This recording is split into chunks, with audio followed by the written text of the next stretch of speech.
ねえ、ん?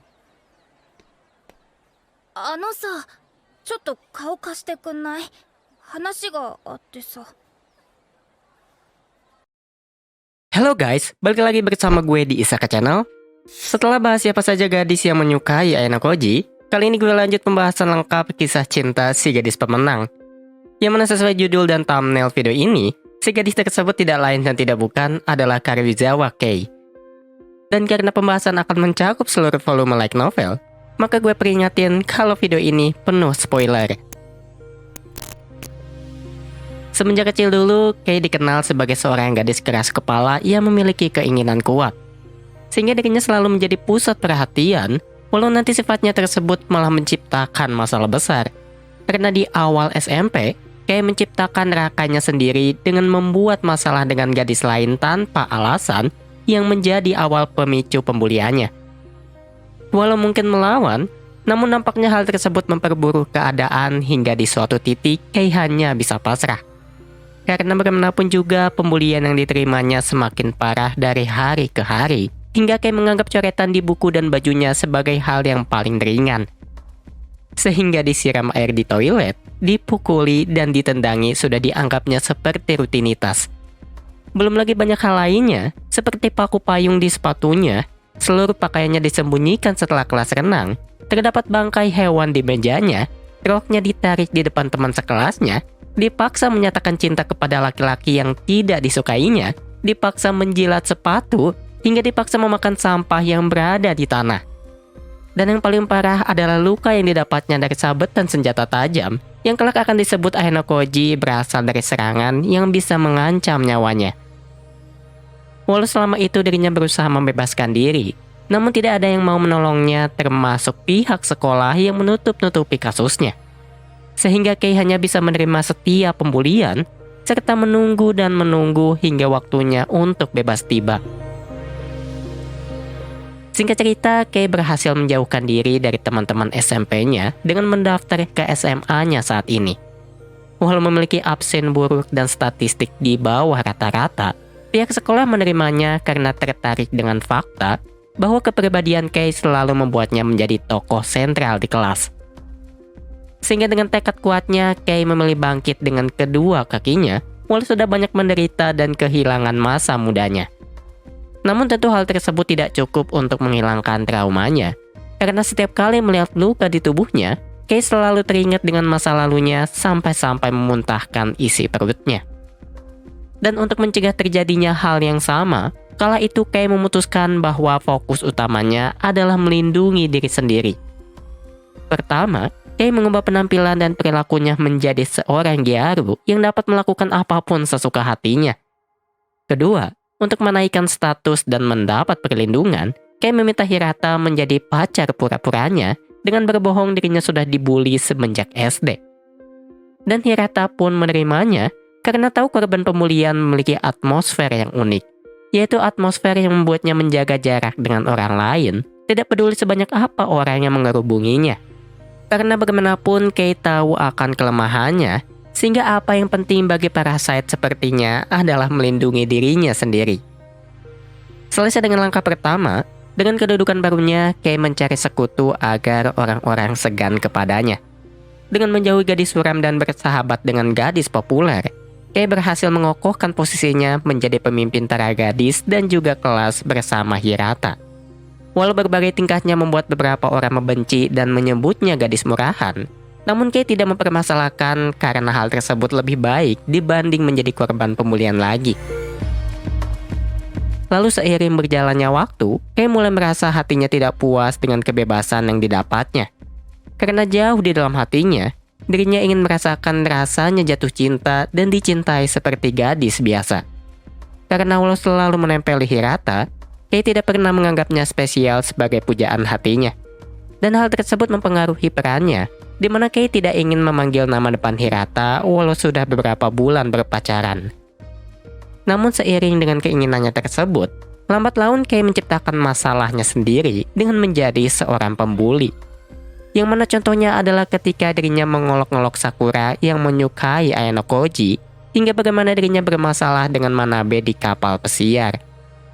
Dan karena Hirata tidak menyukai kekerasan, maka Kei harus menempeli Machida yang berasal dari kelas A.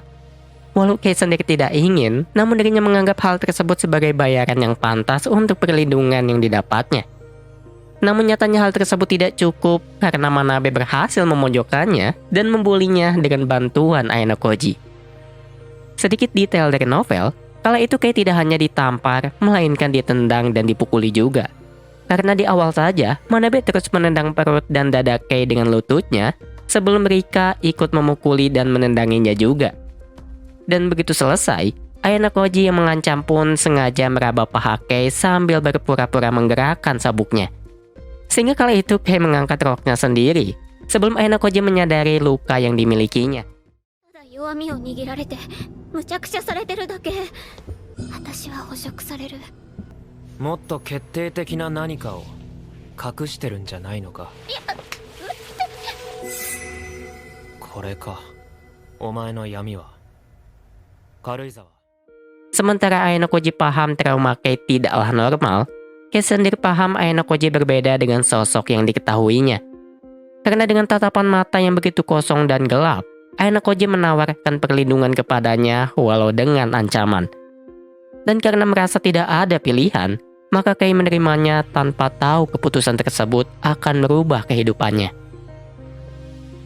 Tidak perlu waktu lama dari insiden tersebut, pada volume 4.5 yang tidak ditayangkan di animenya, Kei mulai memahami Ayano Koji. Walau tahu sosoknya begitu dingin seakan memiliki dua kepribadian dan tidak akan ragu membunuh seseorang, namun Kei merasa Ayano Koji begitu peduli kepadanya. Sampai-sampai tanpa sadar dirinya menceritakan semua kisahnya, seakan sudah merasa nyaman dengan Ayano Koji. Belum lagi dengan Ayano Koji yang mendorongnya ke kolam ketika tahu dirinya sudah bertahun-tahun tidak berenang karena lukanya. Walau kala itu dimarahi penjaga kolam karena sudah tutup, namun Ayano Koji menganggap Kei yang tampak senang seperti seorang gadis kecil merupakan bayaran yang pantas.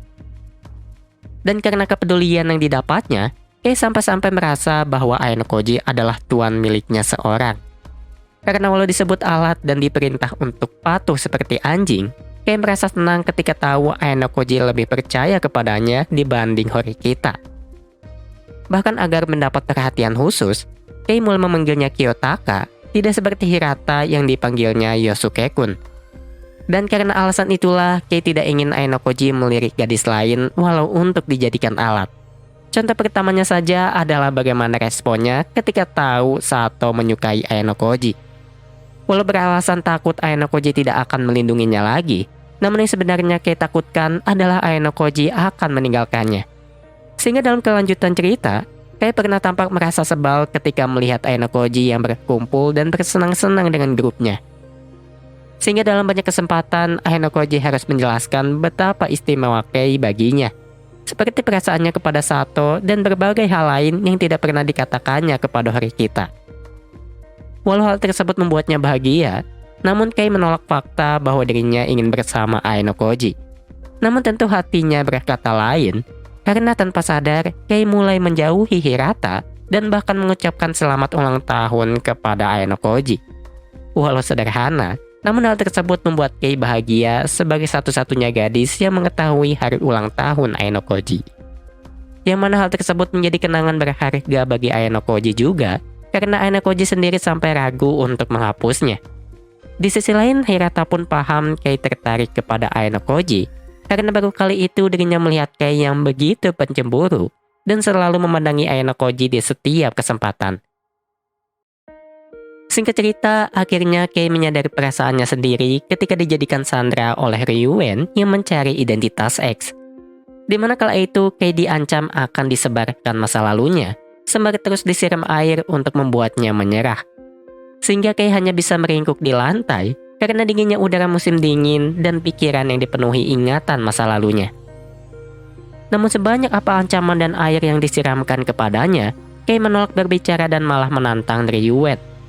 Walau Ayano Koji sendiri tidak mempermasalahkan dan dirinya bisa bebas, namun Kei lebih takut Ayano Koji akan meninggalkannya apabila dihianati. Karena kala itu Kei sadar, sebentar saja Ayano Koji mengabaikannya, dirinya tidak bisa lagi menahan rasa cemas dan kesepiannya. Bahkan ketika Ryuan menjelaskan bahwa Ainokoji lah yang menjebaknya di kapal pesiar, Kei tidak masalah karena percaya Ainokoji akan menepati janji untuk menyelamatkannya. Dan keteguhan hatinya berbuah manis, karena walau sangat terlambat, Ainokoji tetap datang menyelamatkannya. Bahkan pada momen tersebut, Kei melihat Ainokoji yang menghajar Albert, Ishizaki, Ibuki, dan Ryuen sekaligus. Sehingga dalam sekejap saja kegelapan dalam hatinya sirna ketika melihat Ainokoji yang datang untuk menepati janjinya. Sehingga kejadian tersebut membuatnya semakin tidak ingin ditinggalkan dan percaya bahwa Ainokoji akan selalu datang menyelamatkannya setelah apapun itu. Padahal demi menyembunyikan identitas Ainokoji, kala itu Kei rela apabila masa lalunya terbongkar dan dirinya harus menjalani kehidupan yang sama seperti di SMP. Dan hal tersebutlah yang diharapkan Ainokoji, karena semenjak awal dirinya ingin mengetes apakah Kei menyebut namanya atau tidak. Apabila iya, maka Ainokoji akan mengancamnya lagi. Namun apabila tidak, maka seharusnya Kei akan semakin bergantung kepadanya. Karena semenjak awal, Ainokoji sengaja mengabaikan pesan darurat Kei dan bahkan menunggu 30 menit dengan mengobrol bersama Cabashira Sensei dikala Kei dibully Ryuen. Namun walau begitu, awalnya Ainokoji tidak berniat mengorbankan Kei lagi, karena memutuskan untuk membebaskannya dan tidak akan menghubungi lagi ketika ayahnya muncul ke sekolah. Namun karena situasi berubah, maka pada saat itu Ainokoji mencoba melakukan tes dan hasilnya sesuai dengan harapan. Karena dengan kejadian tersebut, Kei tidak akan bisa lagi hidup di sekolah tanpa dirinya. Di sisi lain, kejadian tersebut membuat Kei dapat kembali melangkah dalam usahanya mengatasi rasa traumanya. Karena berbeda dibanding dulu, kini Kei tidak lagi terlalu merasa terganggu dengan lukanya. Bahkan dirinya teringat ketika Ainokoji menggerayangi tubuhnya di kapal pesiar tanpa tampak jijik. Dan hal tersebut membuatnya kegirangan, karena hingga saat ini dirinya bahkan belum pernah berpegangan tangan dengan anak laki-laki. Sehingga Kei pun menyadari bahwa Ainokoji membuat hidupnya lebih berwarna. Karena walau seringkali dipaksa dan diancam, namun Kei merasa seperti seorang aktris support yang akan selalu membantu tokoh utama. Sehingga walau Ainokoji tidak menuntutnya untuk memaafkannya, Kei tidak masalah karena dirinya lah yang akan pertama ditolong dan menolong Ainokoji. Dan karena pikirannya dipenuhi Ainokoji siang dan malam, Kei teringat masa-masa di mana dirinya hanya menganggap Ainokoji sebagai karakter background. Karena walau dinominasikan sebagai salah satu anak laki-laki paling keren, Kei tidak tertarik dan cepat melupakannya. Namun dalam waktu yang singkat, semua berubah karena Ainokoji yang dikenalnya ternyata sangat berbeda. Walau berhati dingin dan tampak suram, namun nyatanya Ainokoji begitu pintar, tenang, dewasa, dan bahkan hebat dalam bertarung. Sehingga berbeda dengan sebelumnya, kini Kei sadar bahwa dirinya jatuh cinta kepada Ainokoji. Karena walau bersikeras menolak perasaannya sendiri, Kei tahu dirinya seperti seorang tuan putri yang sedang jatuh cinta. Sehingga untuk menyanggahnya, Kei selalu berpikir bahwa seharusnya Ainokoji bersyukur dirinya tidak menaruh dendam karena telah ditipu dan dimanfaatkan. Namun tidak lama delusinya dihancurkan Sato yang meminta bantuan untuk kencannya dengan Ainokoji. Walau tidak ingin, berhubung tidak memiliki pengalaman cinta juga, namun Kei terpaksa mengiyakan karena masih berperan sebagai pacar Hirata. Dan yang membuatnya semakin kesal adalah Sato mengajukan ide double date pada tanggal 25 Desember, atau pada hari Natal yang merupakan hari spesial untuk para pasangan. Dan begitu waktunya tiba, Kei harus menahan diri di saat melihat Ainokoji ditempeli Sato sementara dirinya bersama Hirata. Sehingga Kei selalu terbayang apabila Ainokoji menerima Sato, karena beberapa waktu sebelumnya Ainokoji meminta bantuannya mencari tahu kepribadian dan kesukaan Sato. Tidak peduli akan dijadikan kekasih atau alat, Kei hanya ingin Ainokoji tidak menerimanya. Sampai-sampai di dalam hatinya Kei menegaskan bahwa hanya dirinya lah yang paling memahami Ainokoji. Sehingga selama kencan tersebut, Kei terus menjelek-jelekan Ainokoji dengan harapan Sato akan mundur. Namun karena tidak berhasil, selanjutnya Kei menyebut Ainokoji menggunakan Sato sebagai pelarian setelah gagal mendapatkan Horikita atau Kushida. Sampai-sampai Ainokoji menyindir di dalam hati dengan menyebut Kei sebagai pengagum terbesarnya. Singkat cerita, Kei merasa lega ketika mendengar Ayano Koji menolak Sato. Walau terdengar jahat, namun itulah yang diharapkannya selama mengintip di balik semak-semak. Di mana dirinya begitu senang ketika mendengar alasan Ayano Koji menolak Sato agar mereka dapat tetap bersama. Yang mana hal tersebut dikatakan Ayano Koji karena tahu Kei takut akan ditinggalkan dan dirinya masih memerlukan kemampuan Kei. Namun karena sudah berjanji tidak akan mengganggunya lagi sebelum insiden Ryuen, maka Ayano Koji mengajukan proposal pembentukan hubungan baru. Bukan sebagai atasan bawahan lagi, melainkan untuk menjadi rekannya. Yang berarti Ayano Koji memperbolehkan Kei berjalan di sampingnya, sehingga Kei pun merasa dirinya diistimewakan. Sehingga walau dengan malu-malu, Kei menerima tawaran Ayano Koji untuk menjadi partnernya. Walau hanya rekan, namun hal tersebut merupakan kemajuan berarti bagi Kei. Karena dalam sudut pandang Ayano Koji, Kei menjadi satu-satunya orang yang begitu dekat dengannya semenjak bersekolah. Karena Kei lebih memahaminya, sehingga Ayano Koji berharap dirinya bisa benar-benar berteman dengan Kei atau bahkan memiliki hubungan yang lebih jauh lagi. Dan untuk itu Ayano Koji berhenti memanggilnya Karuizawa dan menggunakan nama depannya yaitu Kei. Namun karena terlalu mendadak, Kei tidak tahan ketika Ayano Koji memanggil nama depannya setelah segala yang terjadi. Karena setelah lama dibuat cemburu, pada akhirnya Ayano Koji malah memberi kesempatan dirinya untuk mendekat. Sehingga pada momen tersebut, Kei resmi jatuh cinta, karena walau bertugas menembakkan panah cinta Sato, panah tersebut malah memantul dan mengenai hatinya sendiri. Sehingga di akhir, Kei memberi Ayano Koji sebuah hadiah Natal, sembari meminta pendapat apabila dirinya putus dengan Hirata. Dan ketika Ayano Koji memberi lampu hijau, Kei membulatkan tekadnya memutuskan Hirata dan mengumumkannya nanti. Selain itu, Ayano Koji memberinya hadiah juga, yang berisikan obat demam karena kekhawatirannya Kei sakit setelah insiden Ryuen. Walau sangat konyol, namun setidaknya hal tersebut menjadi bukti kepedulian Ayano Koji yang membeli obat tersebut malam-malam. Singkat cerita, akhirnya Kei mengumumkan dirinya putus dengan Hirata pada volume 9. Walau menciptakan kehebohan dan dapat menggeser posisinya sebagai pemimpin para gadis, namun setidaknya keinginan Kei untuk bersama Ayano Koji lebih besar. Karena hanya bekerja bersama saja sudah membuatnya bahagia, apalagi dapat bersama-sama dalam urusan hatinya.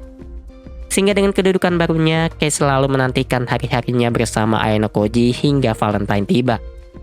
Walau bersemangat untuk memberi coklat, namun Kei harus membelinya diam-diam tepat sebelum toko tutup.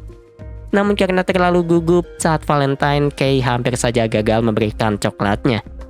Itu pun dengan memukulkan coklat tersebut pada kepala Ayano Koji, sembari beralasan bahwa awalnya coklat tersebut untuk Hirata. Walau paham Ayano Koji tidak akan tertipu, namun Kei lebih tidak ingin terlihat seperti gadis yang sedang jatuh cinta. Namun tetap saja hal tersebut membuatnya senang, karena Kei berpikir dirinya merupakan gadis pertama yang memberi Ayano Koji coklat. Sehingga kala itu Kei sampai berpikir bahwa dirinya bisa memonopoli Ayano Koji pada White Day nanti. Setelahnya muncul banyak rumor di sekolah yang mana salah satunya adalah rumor mengenai Ayano Koji menyukai Kei. Walau rumor tersebut membuatnya senang, namun karena harus berakting, Kei membuat teman-temannya memandang Ayano Koji seperti sampah. Namun hal tersebut tidak buruk karena orang-orang akan menganggap Ayano Koji mengejar Kei setelah putus dengan Hirata. Sehingga apabila berduaan pun, orang akan menganggap Ayano Koji sedang berusaha PDKT. Di sisi lain, rumor tersebut sebenarnya merupakan ciptaan Ayano Koji ketika membantu Ichinose melawan rumor mengenai masa lalunya sebagai kriminal. Namun karena tidak bisa jujur, Kei terus mengeluhkan rumor tersebut walau tetap berharap Ayano Koji menyadari perasaannya. Singkat cerita, hari ulang tahunnya tiba dan Kei menantikan apa yang akan dilakukan Ayano Koji. Namun sayang penantiannya sia-sia, karena ternyata Ayano Koji tidak mengatakan apapun selain urusan kelas. Namun kekecewaannya berubah menjadi rasa terkejut ketika Ayano Koji mengeluarkan sebuah kado. Di mana kala itu Ayano Koji mempermainkannya dulu, sehingga Kei harus mengaku menginginkan hadiah tersebut. Yang mana hebatnya, hadiah yang diberikan Ayano Koji bukan sembarang hadiah, karena merupakan sebuah kalung yang memiliki liontin berbentuk hati. Tentu kala itu Kei tidak bisa menahan diri, karena kalung berbentuk hati bukanlah hadiah normal yang bisa diberikan oleh seorang teman. Namun karena sekali lagi tidak bisa jujur, Kei memberi respon negatif walau langsung menggunakannya dengan bahagia di depan Ayano Koji yang baru saja dihujatnya. Karena bagaimanapun juga hadiah yang diterimanya bagai sebuah pernyataan cinta, sehingga Kei berharap Ayano Koji benar-benar menyadari perasaannya. Dan tidak lama keinginannya terkabul pada liburan kenaikan kelas 1 atau volume 11.5. Di mana di awal cerita, Kei mendapat panggilan dari Ayano Koji yang ternyata sedang berduaan dengan Hiyori.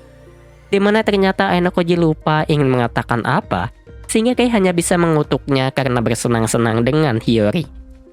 Dan belum selesai, kekesalannya memuncak ketika Ayano Koji meminta datang ke kamarnya, dikala dirinya akan makan malam bersama temannya. Dan sama seperti tadi, Ayano Koji malah mempermainkannya yang hanya bisa duduk dengan cemberut. Bahkan ketika Ayano Koji menyebut nama Hiyori dengan begitu santai, Kei tidak bisa banyak berbuat karena sadar bahwa Ayano Koji dan Hiyori dihubungkan oleh hobi yang sama. Sehingga Kei mencoba membalas dendam dengan berkata bahwa dengan rumornya dengan Ayano Koji membuatnya kesulitan mencari pacar. Walau berharap akan dilarang, namun Ayano Koji malah memintanya mengikuti rumor dan memberi izin untuk mencari pacar lagi. Sehingga Kei yang sudah tidak tahan lagi mencoba untuk pergi, walau tiba-tiba dihentikan dengan Ayano Koji yang memanggil namanya. Walau sudah sangat kesal, namun Kei masih tidak bisa berkutik ketika mendengar Ayano Koji memanggil namanya. Karena pernah juga Ayano Koji mempermainkannya dengan menyebut namanya berulang-ulang. Namun yang menjadi masalah bukanlah hal tersebut, melainkan Ayano Koji yang mengatakan suatu hal yang tidak pernah dibayangkannya, yaitu bagaimana Ayano Koji berkata mencintainya dan mengajaknya berpacaran. Namun karena tidak mungkin mengatakan hal seperti itu, Kei sempat menyangka Ayano Koji ingin mengajaknya ke suatu tempat. Bahkan kala itu Kei sampai mengancam Ayano Koji menarik perkataannya sebagai sebuah candaan, sehingga Ayano Koji menjelaskan dirinya sengaja membuatnya cemburu karena tidak ingin Kei menjadi pacar orang lain. Walau membuatnya sangat bahagia, Kei kesulitan berkata-kata karena segala kejutan yang ada. Namun walau begitu, akhirnya Kei dapat memberi respon dengan berkata bahwa dirinya menyukai Ayano Koji juga walau dengan sedikit nada marah. Sehingga Ayano Koji pun memeluknya, sementara dirinya hanya bisa membeku dengan berbagai perasaannya. Karena bagaimanapun juga, semenjak awal Kei tidak pernah mengira Ayano Koji tertarik dalam hal romantis dengan segala yang terjadi selama ini. Namun tentu hal tersebut bukan masalah, karena yang terpenting baginya adalah dirinya dapat merasakan rasanya mencintai dan dicintai oleh orang yang disukainya selama ini. Di sisi lain, kala itu Ayano Koji merasakan emosi yang tidak pernah dirasakannya selama ini, yaitu emosi yang membuat hatinya bergetar ketika menyatakan perasaannya dan tidak ragu untuk menjawab segala keraguan Kei. Karena bagaimanapun juga, momen tersebut merupakan momen pertama di mana dirinya mencoba meletakkan hatinya untuk orang lain.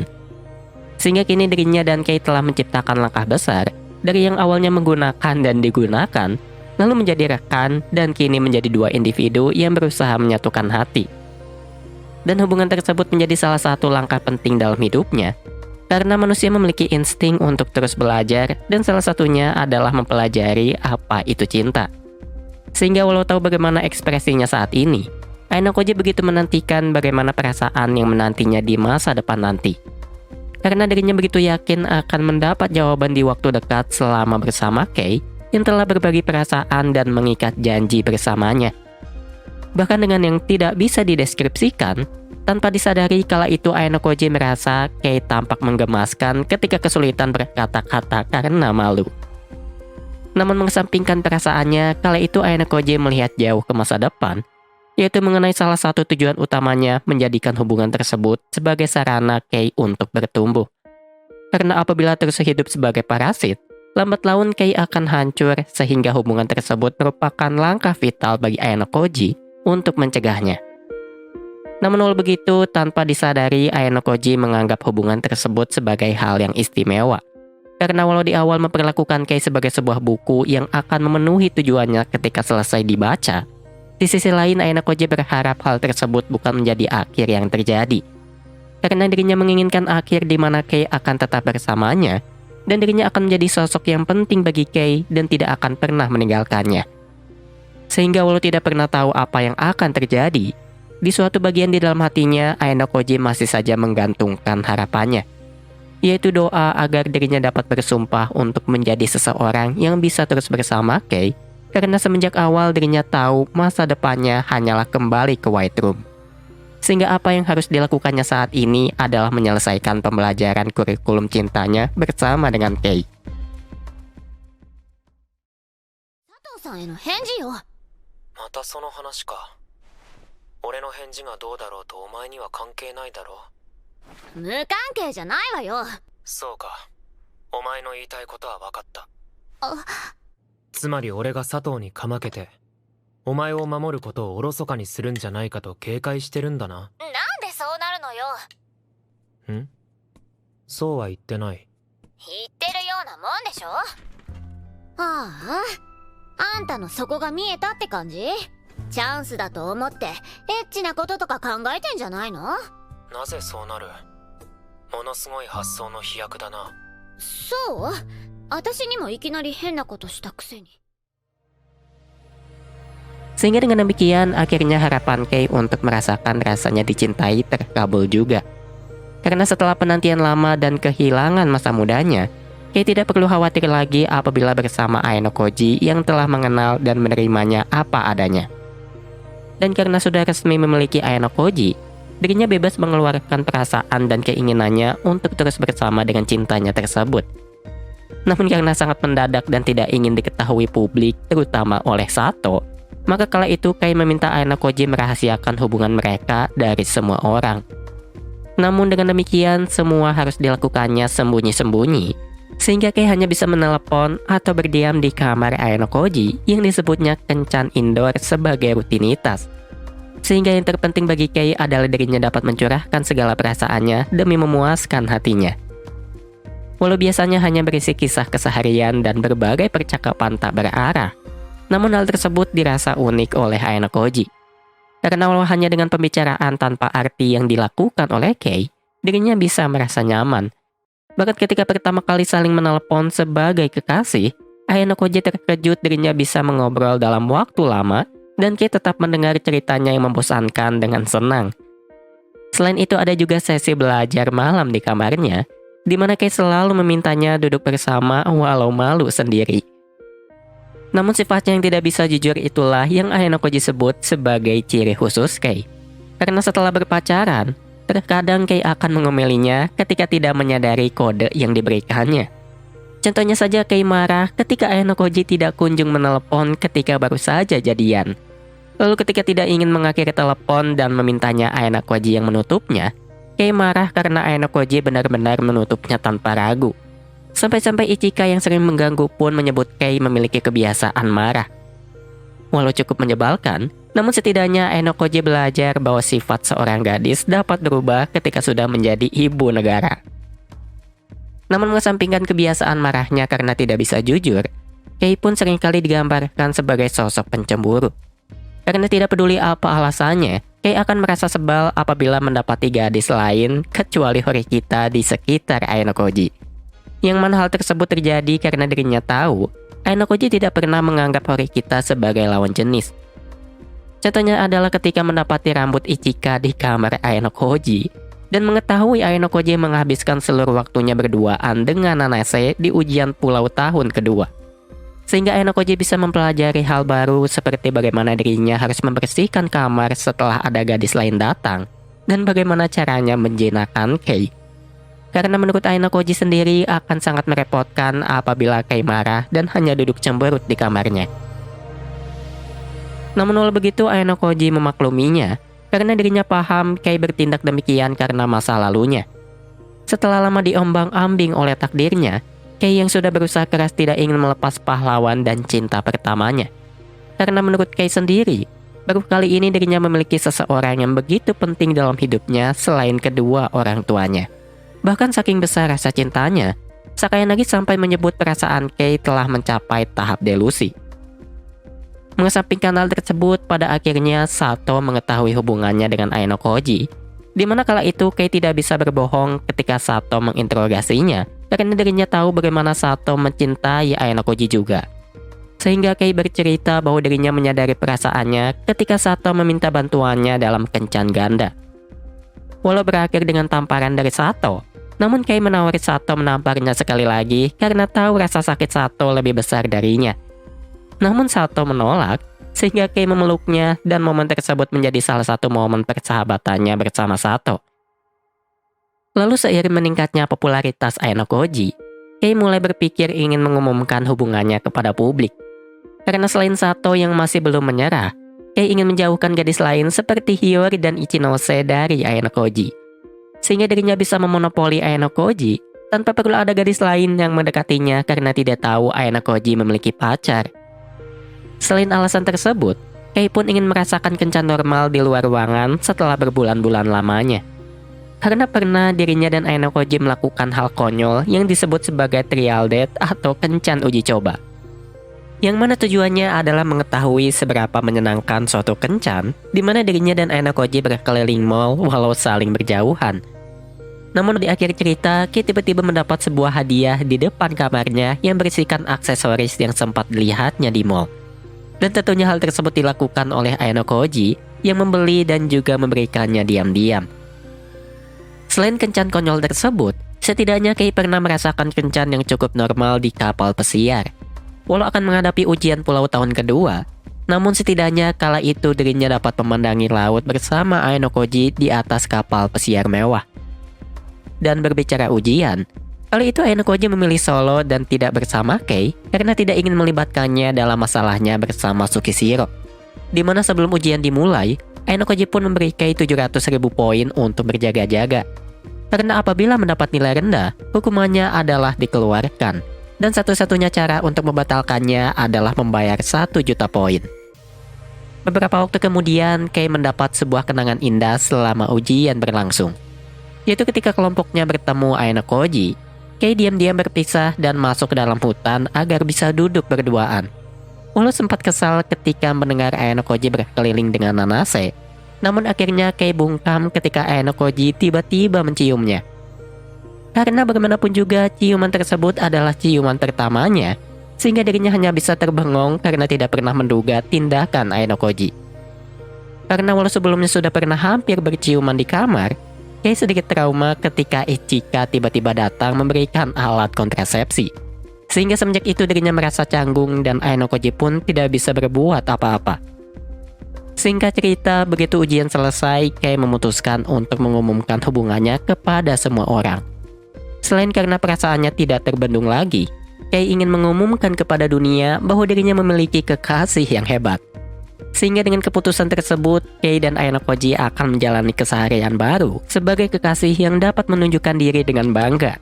Walau yakin dapat melewati segala masalah bersama, namun Ainokoji sadar bahwa hal tersebut menjadikan setengah dari kurikulum cintanya telah selesai.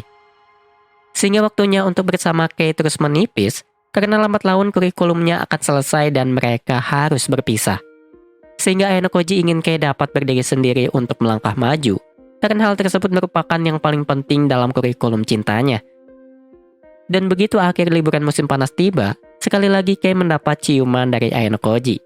Namun berbeda dengan sebelumnya, kali ini ciuman tersebut bertahan lama hingga Ainokoji merasa waktunya dan Kei telah berhenti. Dan sebagai informasi, pada musim panas tersebut, akhirnya Ichinose mengetahui hubungan Ainokoji dan Kei berkat spoiler Nagumo. Singkat cerita, hari untuk mengumumkan hubungannya tiba dan Sudo menjadi yang paling pertama tahu. Namun saking kagetnya, Sudo yang biasanya ribut sampai tidak bisa mengatakannya kepada orang lain. Di sisi lain, para gadis pun mempertanyakan alasan Kei memilih Ainokoji setelah melepas statusnya sebagai pacar Hirata. Lalu pada momen lain, Sakayanagi pernah berkata dirinya tidak bisa menemukan alasan mengenai mengapa Ainokoji memilih Kei. Karena apa yang bisa diduganya adalah Ainokoji hanya menggunakannya sebagai eksperimen atau malah ingin menyelamatkannya. Mengesampingkan Sakayanagi, dengan demikian Kei bebas berinteraksi dengan Ainokoji sesuai keinginannya. Karena begitu waktu makan siang tiba, Kei langsung memeluknya dengan malu-malu untuk makan siang bersama. Dan hal tersebut menjadi momen pertama bagaimana Haruka dan Sakura mengetahui hubungannya. Dan walau semenjak itu selalu memonopoli Ainokoji, Namun Kei akan membiarkan orang lain meminjamnya apabila terdapat hal penting. Selain itu, dengan demikian Kei bebas keluar masuk kamar Aenokoji tanpa perlu sembunyi-sembunyi. Bahkan karena rutinitas kencan malamnya selama ini, Kei sudah terbiasa makan malam bersama di kamar Aenokoji. Namun karena Aenokoji yang memasak, Kei biasanya hanya akan mengganggu dengan obrolannya atau bahkan memeluknya dari belakang. Di mana Aenokoji sendiri tidak mempermasalahkannya, karena dirinya tahu Kei sangat senang memakan makanannya, sembari berbicara, dan bicara. Bahkan karena Kei, kondisi kamarnya menjadi lebih hidup dibandingkan masa-masa awal sekolahnya dulu. Selain makan malam bersama, terkadang Aenokoji pun seringkali memanjakan. Contohnya saja Aenokoji sering mengelus dan bahkan memberinya pangkuan seperti seekor kucing. Dan karena sudah sama-sama merasa nyaman, Aenokoji tidak lagi canggung ketika berciuman karena menurutnya terasa nyaman. Selain kencan di kamar, kini Kei pun dapat melakukan kencan yang sebenarnya di luar ruangan. Mulai dari kencannya di mall untuk mencari hadiah ulta hingga di festival budaya. Dan untuk kencan di festival budaya, Kei tetap senang ketika Aenokoji gagal mendapat hadiah. Alasannya karena dirinya senang bisa melihat sisi imut Aenokoji yang ternyata bisa gagal juga. Mengesampingkan semua itu, mungkin kalian pernah dengar atau baca rumor mengenai Kei yang telah merasakan hebatnya T-Rex Aenokoji. Yang mana rumor tersebut berasal dari light novel tahun kedua volume 6 dan juga volume 7. Kejadian pertama yaitu pada volume 6 terjadi di saat Michan yang mengurung diri ingin berkonsultasi dengan Aenokoji. Di mana begitu tiba, dirinya melihat Kei yang keluar dari kamar Aenokoji dengan rambut yang terurai lepas. Bahkan kala itu dideskripsikan bahwa pakaian mereka tampak berantakan. Namun dengan fakta bahwa saat menelepon Michan mendengar suara shower, terdapat kemungkinan Kei hanya sedang mandi. Namun yang perlu dipertanyakan adalah mengapa Kei harus mandi di kamar pacarnya dan menggunakan pakaian yang berantakan setelahnya. Lalu kejadian kedua terjadi pada volume 7, ketika Aenokoji mengobrol bersama Kei yang menginap di kamarnya. Yang mana pembicaraan tersebut memberi beberapa indikasi, seperti Kei yang dengan malu-malu berkata dirinya bahagia, Aenokoji yang bertanya apakah rasanya sakit, dan berkata kejadian kemarin telah membuat Kei menaiki tangga kedewasaan.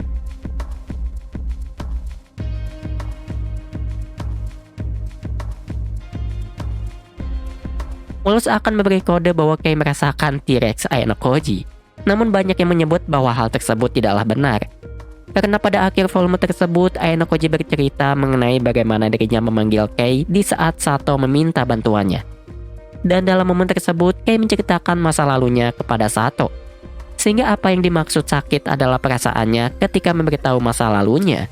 Sementara maksud tangga kedewasaan adalah dirinya yang telah berani menceritakan masa lalunya.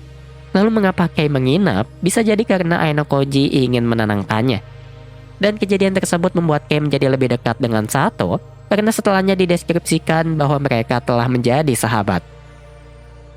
Namun apabila mengesampingkan kedua momen tersebut, seharusnya tidak aneh apabila Kei sudah pernah asik-asik dengan Aenokoji. Karena bagaimanapun juga mereka telah banyak menghabiskan waktu berduaan di kamar dalam waktu yang lama. Namun karena tidak pernah diceritakan secara eksplisit seperti Mokuten ataupun Arifureta, maka jalan terbaik untuk urusan tersebut adalah menyerahkannya pada hayalan masing-masing. Mengesampingkan semua itu, yang menjadi permasalahan saat ini adalah sampai mana kisah cinta Kei akan bertahan. Karena walau Kei tidak akan pernah mau melepas Aenokoji, hal yang sama belum tentu berlaku bagi Aenokoji sendiri. Bukan karena perasaannya, namun yang menjadi masalah utama adalah kondisinya. Selain karena kejaran ayahnya, Aenokoji pun ingin mencari pengalaman sebanyak-banyaknya dalam sisa waktunya di sekolah. Dan kacaunya, Aenokoji harus terus hidup dalam kontradiksi, di mana di satu sisi hatinya begitu nyaman dengan kehidupan normalnya, dan di sisi lain hatinya masih tertinggal di White Room. Sehingga walau selalu ingin melindungi Kei, Aenokoji tidak segan mengorbankannya apabila merupakan satu-satunya cara untuk menang. Karena ketika Nagumo mengancamnya akan mengeluarkan Kei, Aenokoji tidak mempermasalahkan karena hal tersebut akan memudahkannya ketika membersihkan segala sepak terjangnya. Karena apabila dirinya benar-benar kembali ke White Room, semua orang, terutama Kei, tidak akan pernah bisa menemuinya sekeras apapun itu. Namun sesuai dengan yang dikatakannya, Ayano Koji berharap bahwa akhir yang diinginkannya adalah dirinya dapat terus bersama Kei. Sehingga apabila Kei adalah buku, Ayano Koji tidak ingin membacanya sampai akhir karena lebih ingin menuliskan kisahnya pada halaman kosong buku tersebut. Karena walau tidak mengetahui seluruh hidupnya, namun Kei adalah orang yang paling memahaminya. Karena di suatu saat ketika memintanya menebak masa lalunya, Kei sempat menduga dirinya merupakan sejenis agen khusus yang telah dilatih semenjak kecil. Dan karena tidak sepenuhnya salah, maka Ayano Koji berjanji akan memberitahukan masa lalunya kepada Kei suatu saat nanti. Walau hanya kisah yang membosankan, namun setidaknya Ayano Koji ingin Kei tahu walau nantinya mereka tidak akan bisa bersama lagi. Sehingga daripada memikirkan nasibnya, apa yang diinginkan Ayano Koji saat ini hanyalah melihat Kei tumbuh hingga mandiri sepenuhnya. Karena apabila gagal, maka bukan tidak mungkin Kei akan putus asa ketika dirinya lenyap begitu saja. Sehingga selama kurikulum cintanya belum selesai, Ayano Koji akan terus mengayominya selama dianggap perlu. Karena bagaimanapun juga Kei adalah kekasih pertamanya yang telah mengajarinya cinta kepadanya selama ini. Sehingga itulah apa yang bisa diharapkan Ayano Koji, yaitu dapat melihat Kei si gadis berhati kuat untuk dapat terus kuat ketika waktunya melepaskan diri tiba.